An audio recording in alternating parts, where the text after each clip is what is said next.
মার্কিন প্রেসিডেন্ট হিসেবে Donald Trump ক্ষমতায় এলে বিশ্বে যুক্তরাষ্ট্রের অবস্থানের আমূল পরিবর্তন ঘটবে। তার নির্বাচনী প্রচারণায় করা বিভিন্ন মন্তব্যে তা অনেকটা স্পষ্ট ছিল।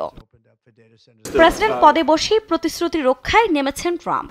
ফাঁস হওয়া গোপন নথির বরাতে প্রতিবেদন প্রকাশ করেছে ব্রিটিশ সংবাদ মাধ্যম বিবিসি। এতে বলা হয়, ইসরায়েল ও মিশর বাদে অন্যান্য দেশে প্রায় সব ধরনের সহায়তা কার্যক্রম স্থগিত করেছে যুক্তরাষ্ট্রের পররাষ্ট্র মন্ত্রণালয়। মার্কিন কর্মকর্তা ও বিদেশি দূতাবাসে এর নির্দেশনা পাঠানো হয়েছে। সোমবার ট্রাম্পের নির্বাহী আদেশ জারির পরই সহযোগিতা বন্ধের বিষয়টি সামনে আসে।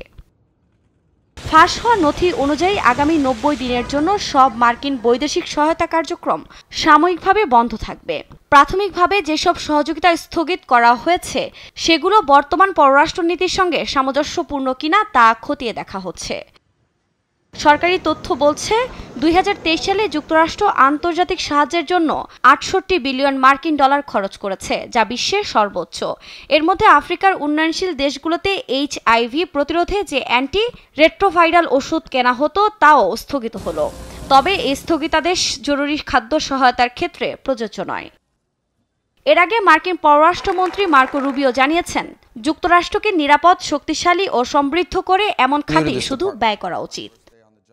ট্রাম্প প্রশাসনের এমন সিদ্ধান্তে উদ্বেগ প্রকাশ করেছে আন্তর্জাতিক বিশ্লেষকরা।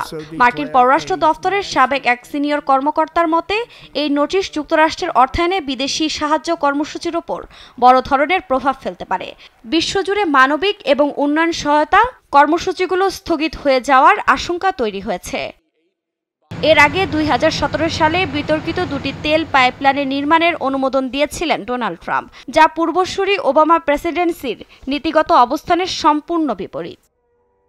আফরিন মৌ, নিউজ ডেস্ক, দেশ টিভি।